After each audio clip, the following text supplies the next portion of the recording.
Assalamualaikum warahmatullahi wabarakatuh. Selamat pagi teman-teman semuanya. Terima kasih atas kehadiran serta kesempatan yang diberikan pada saya sebagai moderator hari ini. Saya, Audrey Dunda, akan memandu jalannya presentasi kita hari ini. Sebelum kita memulai, izinkan saya untuk memberikan gambaran singkat tentang bagaimana presentasi hari ini akan berlangsung. Hari ini, kita akan memiliki dua sesi utama. Yang pertama adalah sesi pemaparan materi, diikuti oleh sesi tanya-jawab. Nah, tanpa lebih lama lagi, saya ingin memberikan kesempatan kepada kelompok dua untuk memulai presentasinya. Silakan. Baik, terima kasih atas kesempatan yang diberikan kepada kelompok kami.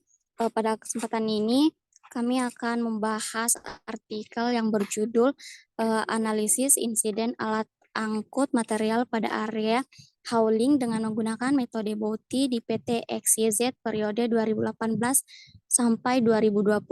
Slide berikutnya. Adapun anggota kelompok kami yang pertama yaitu Yasmin, kedua Intan, ketiga Audrey, keempat Saul, kelima Tika, keenam Delila, dan yang terakhir yaitu Tiara. Slide selanjutnya. Berikutnya, gambaran konsep. Latar belakang. Berdasarkan hasil pertemuan evaluasi kinerja Kepala Teknik Tambang, terungkap bahwa kecelakaan tambang banyak terjadi di perusahaan kontraktor, di mana persentasenya mengalami kenaikan dari 46% di tahun 2018 menjadi 85% di tahun 2019. Dari pertemuan yang sama, ditemukan bahwa kecelakaan terjadi pada sektor pertambangan mineral didominasi oleh kecelakaan pada area tambang permukaan selama 2 tahun berturut-turut. Sedangkan dari sumber kecelakaannya, 18% kecelakaan tambang berasal dari lantai kerja, 16% alat angkut orang, 13% dari perkakas kerja dan 11% dari alat angkut material. Lalu untuk tahun berikutnya, kecelakaan tambang didominasi oleh material overburden yang disusul oleh alat angkut material. Untuk menganalisis insiden alat angkut material yang terjadi pada area hauling PT XYZ periode 2018 sampai 2020 dengan menggunakan metode BOTI, PT XYZ tercatat sebanyak 50% kecelakaan melibatkan alat angkut material di tahun 2018 dan 30% kecelakaan di tahun berikutnya. Kecenderungan terjadinya insiden yang melibatkan unit alat angkut material secara berulang pada PT XYZ menimbulkan pertanyaan apakah pengendalian yang dilakukan perusahaan belum efektif. Hal ini mengacu pada kerangka Swiss cheese model yang menjelaskan bahwa kecelakaan terjadi karena sistem pertahanan atau pengendalian dalam organisasi belum optimal. Oleh karena itu, perlu dilakukan analisis data insiden lebih lanjut di PT XYZ periode 2018 sampai 2020. Slide selanjutnya. Swiss cheese model of accident. Reason mengemukakan bahwa kecelakaan dapat terjadi karena adanya kegagalan atau kerusakan pada interaksi antara elemen yang terlibat dalam proses produksi. Dalam teorinya, Reason menganalogikan elemen-elemen tersebut sebagai balok-balok keju, sedangkan kegagalan digambarkan sebagai lubang-lubang pada layarnya. Oleh sebab itu, teori ini dinamakan sebagai Swiss cheese model. Lubang dalam barrier tersebut muncul disebabkan oleh dua jenis kegagalan, yaitu active failures dan latent failures. Yang berikutnya yaitu metode investigasi insiden, analisis BOTI. Diagram BOTI dibangun dari teori kecelakaan kerja Swiss cheese model yang mengilustrasikan bagaimana treat dapat mempengaruhi hazard yang kemudian menyebabkan kecelakaan dan konsekuensi yang tidak diinginkan. Manajemen resiko yang efektif membutuhkan pemahaman yang menyeluruh tentang bagaimana sebuah kecelakaan dapat terjadi dan upaya pengendalian yang berlaku dan perannya dalam mencegah dan memitigasi risiko. BOTI juga melahirkan istilah escalation factor yang mengidentifikasi penyebab ketidakefektifan barrier. Slide selanjutnya. Gambaran konsep penyebab. Swiss cheese model of accident. Yang pertama yaitu perilaku tidak aman atau unsafe action. Ada operator microslip 22%. Yang berikutnya yaitu kondisi tidak aman atau unsafe condition. Yang pertama yaitu warga atau hewan masuk ke hauling road 14%. Yang kedua area kerja berbahaya 22%. Ya, permukaan jalan tidak rata, jalan berlubang yang tidak teridentifikasi, tanah yang licin, dan sebagainya. Dan yang terakhir yaitu pengawasan yang tidak baik atau unfair supervision. Insiden banyak terjadi karena pengendalian yang dilakukan belum optimal 42%. Selanjutnya saya kembalikan kepada moderator. Oke, izinkan saya melanjutkan ya teman-teman. Jadi untuk selanjutnya ini adalah gambaran desain penelitian, bisa di next. Nah, di mana desain penelitian ini tuh menggunakan pendekatan kualitatif dengan desain studi berseris, di mana menggunakan data primer dan sekunder. Data primernya diperoleh dari wawancara dengan tim HSE dan juga observasi lapangan, dan data sekundernya ini adalah data hasil investigasi insiden dan laporan di PT XYZ pada periode 2015 hingga 2020. Next. Nah, kemudian ini adalah analisis deskriptif dari penelitian ini, next. Di mana hasil penelitian ini itu ternyata peneliti hanya memilih satu pernyataan mayoritas, yaitu insiden dengan bentuk kontak ketabrak atau menabrak atau tergilas atau melindas yang menyumbang sebesar 42% atau 9 dari 21 insiden alat angkut material. Adapun pernyataan yang dipilih adalah unit menabrak sesuatu. Nah, unit yang dimaksudnya adalah unit double vessel yang berkontribusi sebesar 90% insiden di perusahaan PT XYZ. Nah, adapun penyebab kejadian atau threat yang berhasil diidentifikasi adalah seperti operator mengalami microslip, kemudian kondisi lingkungan yang berbahaya, kemudian ada manuver kendaraan, kemudian ada warga atau hewan masuk ke hauling rod, kemudian ada kerusakan unit, unfit operation, operator maksudnya, overspeed, dan juga area kerja yang berbahaya. Dan dampak dari penyebab kejadian tersebut itu dapat menimbulkan konsekuensi, seperti contoh adanya kematian atau cedera, kemudian kerusakan properti, kerusakan lingkungan, dan juga adanya interupsi bisnis. Jadi next. Nah, hasil penelitiannya ini bisa dilihat ya pada diagram sebelah kanan, bahwasanya ada beberapa analisis yang ditemukan. Yang paling tinggi di sini ada di 22%, yaitu ada pada area kerja berbahaya, kemudian juga ada operator microchip. Dilanjutkan dengan 14% ini ada manuver kendaraan dan juga warga atau hewan masuk ke hauling rod. Namun di sini peneliti hanya tidak menggunakan thread manuver kendaraan sebab berdasarkan observasi dan juga data investigasi insiden itu ditemukan bahwasanya frekuensi yang warga atau hewan masuk ke hauling rod itu lebih tinggi sehingga memiliki resiko yang lebih besar juga. Seperti itu. Jadi next. Nah, kemudian ini masuk ke pembahasan di mana berdasarkan analisis 8 kronologi insiden tadi yang terjadi pada PT XYZ itu ditemukan bahwasanya insiden yang terjadi itu disebabkan oleh multiple barrier failure yang merupakan pengembangan analisis seperti dari konsep Swiss cheese model, di mana terdapat 25 kegagalan barrier berdasarkan insiden. Di mana 59%-nya itu kegagalan barrier disebabkan karena latent condition atau aspek-aspek organisasional dari sebuah pengendalian, misalnya ketidakhadiran prosedur, kemudian juga tidak ada supervisi, desain kerja yang buruk, dan lain sebagainya. Dan salah satu latent condition yang ditemukan oleh peneliti di sini itu adalah adanya tidak kesesuaian antara dokumen investigasi risiko atau HIRA dengan pengendalian yang diterapkan. Seperti itu. Dan next. Nah, ini adalah tabel multiple barrier, di mana ada kolom threat, terus juga ada preventive barrier sama escalation factor atau faktor-faktor yang mendukung adanya penyebab kejadian threat itu. Dan di sini ada area kerja berbahaya dan juga warga atau hewan masuk ke hauling rod. Bisa dilihat di tabel. Kemudian next. Dilanjutkan ke teman saya. Baik, selanjutnya ini juga masih sama tentang multiple barrier failure. Untuk threat-nya ada operator microslip, juga ada preventive barrier dan escalation factor yang bisa dilihat pada PPT di layar. Bisa di next. Dan selanjutnya terkait analisis insiden dengan metode Bauti. Penelitian ini menyoroti kegagalan pengendalian atau barrier dalam mencegah kecelakaan dan menggunakan metode Bauti untuk menganalisis insiden-insiden di PT XYZ, di mana temuan ini menunjukkan bahwa threat atau ancaman yang paling sering muncul itu ada operator microslip, warga atau hewan yang masuk ke hauling rod, dan area kerja yang berbahaya. Overspeed dan kerusakan unit juga menjadi faktor, tapi mereka jarang terjadinya gitu. Nah, kemudian dari hasil wawancara tim HSE juga ditegaskan bahwa operator microchip ini masih menjadi masalah yang sering berujung pada terjadinya insiden.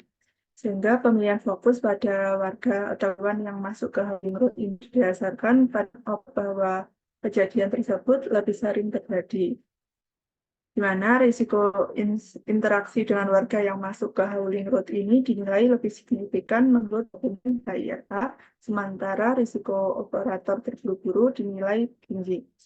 Selanjutnya, untuk analisis menggunakan metode Bauti ini menunjukkan bahwa 44% insiden yang telah terjadi karena barrier yang diterapkan masih belum cukup kuat, di mana menyebabkan kegagalan dalam mencegah insiden-insiden yang terjadi di PT XYZ tadi. Bisa di next.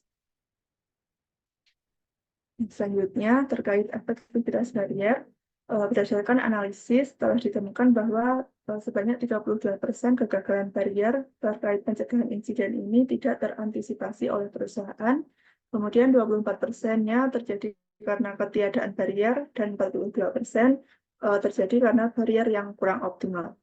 Efektivitas barrier ini dinilai dari apakah ada insiden dari risiko atau threat tersebut begitu. Nah, dari pola pikir SISDIS model dan Bauti yang digunakan untuk menilai tadi, metode ini digunakan untuk mengevaluasi atau mengukur efektivitas dari barrier itu sendiri.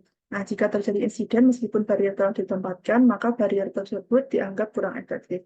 Dari analisis kegagalan insiden, ditemukanlah bahwa beberapa barrier perlu dikaji ulang untuk mengidentifikasi faktor eskalasi dan kontrolnya. Jadi next.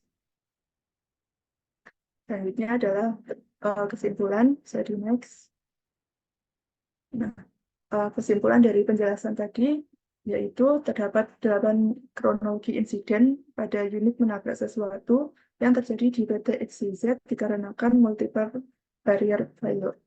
Kemudian peneliti menemukan adanya 25 total kegagalan barrier pencegahan insiden pada 8 insiden yang telah terjadi tersebut, di mana dominan disebabkan oleh latent condition yaitu sebanyak 52%.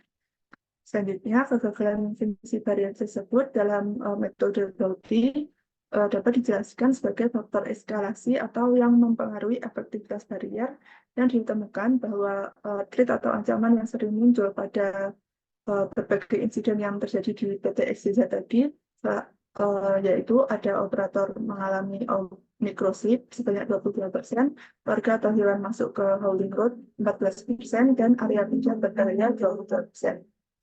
Nah, berdasarkan analisis metode Bauti, ditemukan bahwa 44% insiden terjadi karena barrier yang diterapkan masih kurang optimal, kurang tebal, sehingga masih banyak faktor-faktor yang dapat membuat barrier tersebut inefektif, di mana ditemukan 32% kegagalan barrier pencegahan insiden tidak diantisipasi oleh perusahaan, sehingga menyebabkan mereka tidak menerapkan pengendalian terhadapnya. Sedangkan 24% terjadi karena ketiadaan barrier dan 42%-nya karena barrier yang ada belum optimal. Jadi next. Nah, ini adalah daftar pesangka yang kami gunakan. Jadi next. Baik, terima kasih. Mungkin cukup sekian pemaparan materi dari kami. Terima kasih. Saya kembalikan kepada moderator. Baik, terima kasih kepada kelompok 2 atas presentasi hari ini. Sekarang kami akan membuka sesi tanya jawab. Untuk teman-teman yang berada di Zoom ini bisa menggunakan fitur raise hand untuk mengajukan.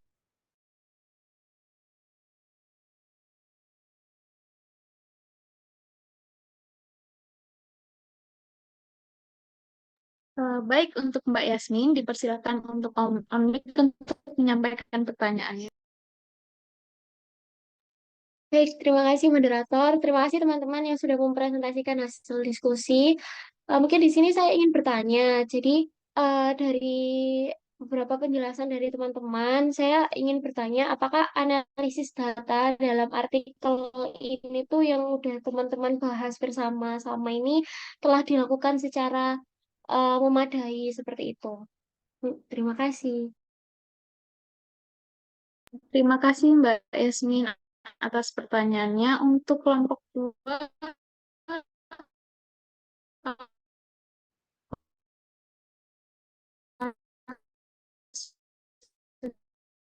sudah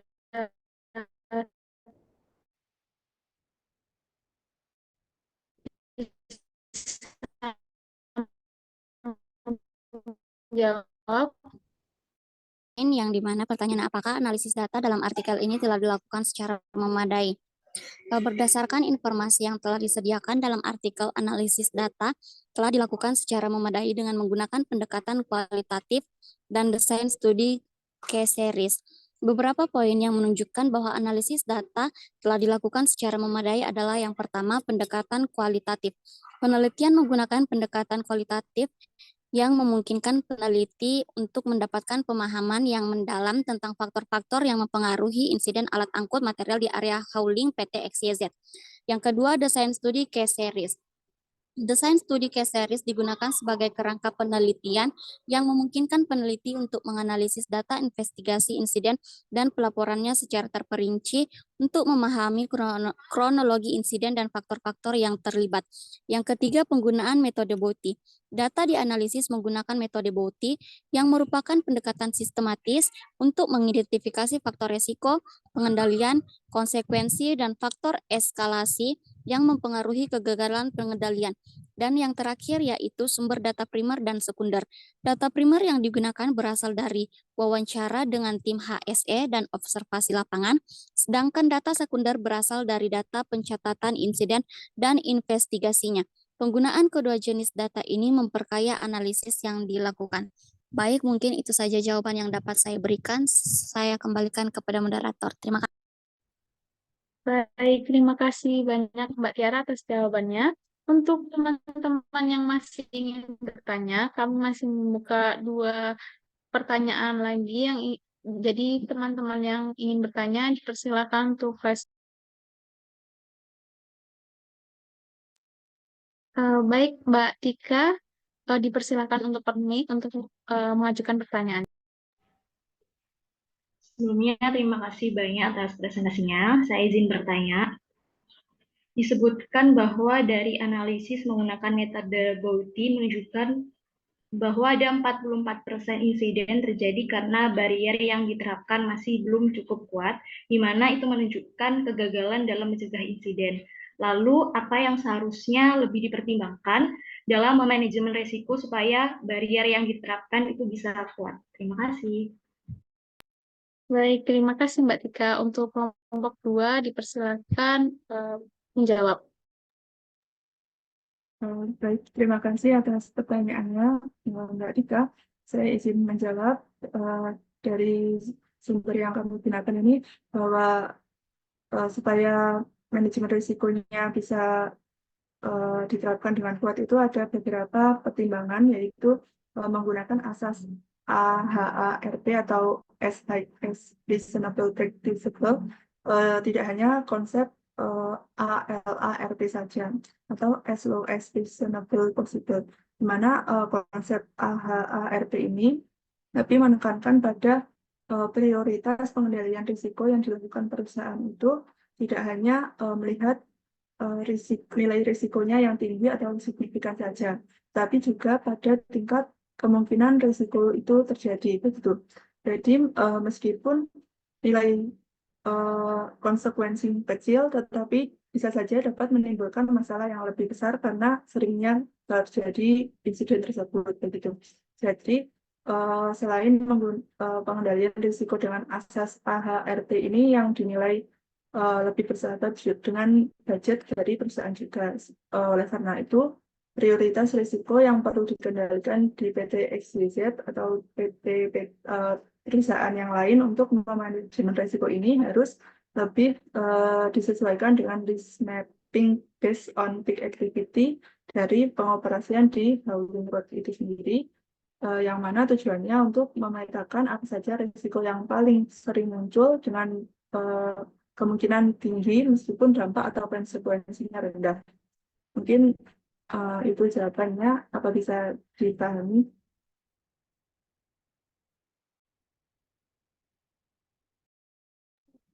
Terima kasih Mbak Zaul atas jawabannya. Untuk Mbak Tika, apa bisa dipahami? Jawabannya sudah Oke, sangat kita jelas. lanjut. Oke, terima kasih ya Mbak Tika. Oke, ini terakhir nggih. Untuk Mbak Intan, dipersilakan on mic untuk mengajukan pertanyaannya. Baik. Sebelumnya apakah suara saya sudah masuk ya? Masuk Mbak, masuk. Oke, sebelumnya terima kasih atas kesempatannya. Saya izin bertanya kepada teman-teman yang telah presentasi. Bagaimana saran yang diberikan untuk perusahaan ini dalam mencegah insiden di masa depan berdasarkan hasil penelitian? Terima kasih. Terima kasih Mbak Intan atas pertanyaannya. Untuk kelompok 2, dipersilakan menjawab. Oke, baik. Terima kasih atas pertanyaannya dari Mbak Intan. Saya ingin menjawab. Jadi, pertanyaan yang bisa saya simpulkan adalah saran yang bisa diberikan ke perusahaan PT XYZ. Jadi, dari hasil penelitian tadi, itu ada beberapa saran yang bisa diberikan untuk perusahaan dalam mencegah insiden di masa depan. Nah, salah satu contohnya adalah seperti diadakannya pengkajian ulang prosedur dan juga standar operasional. Kemudian juga bisa dilakukannya analisis workload dan pengawasan terhadap faktor manusia. Kemudian juga bisa dilakukan peningkatan performa dari segi teknologi pengendalian. Kemudian diadakannya review dokumen identifikasi risiko atau HIRA. Kemudian juga bisa dilakukan peningkatan pengendalian dan monitoring terhadap faktor-faktor risiko yang telah teridentifikasi itu. Dan juga saran-saran itu bisa diterapkan. Harapannya juga PT XYZ dapat meningkatkan keselamatan dan juga mencegah insiden di masa depan. Seperti itu. Mungkin itu aja jawaban dari saya. Baik Mbak Lilu atas jawabannya. Sesi untuk Mbak Intan, apakah udah paham Mbak atas jawaban yang diberikan oleh Mbak Lilu? Sudah. Terima kasih. Oke, Oke, teman-teman, hari ini sesi tanya jawab dan juga pemaparan materi telah berakhir. Begitu juga dengan agenda presentasi hari ini. Maka dari itu, berakhir sudah acara kita hari ini. Sekali lagi, terima kasih atas kehadiran dan kontribusi teman-teman semuanya. Sampai jumpa di kesempatan berikutnya. Wassalamualaikum warahmatullahi wabarakatuh.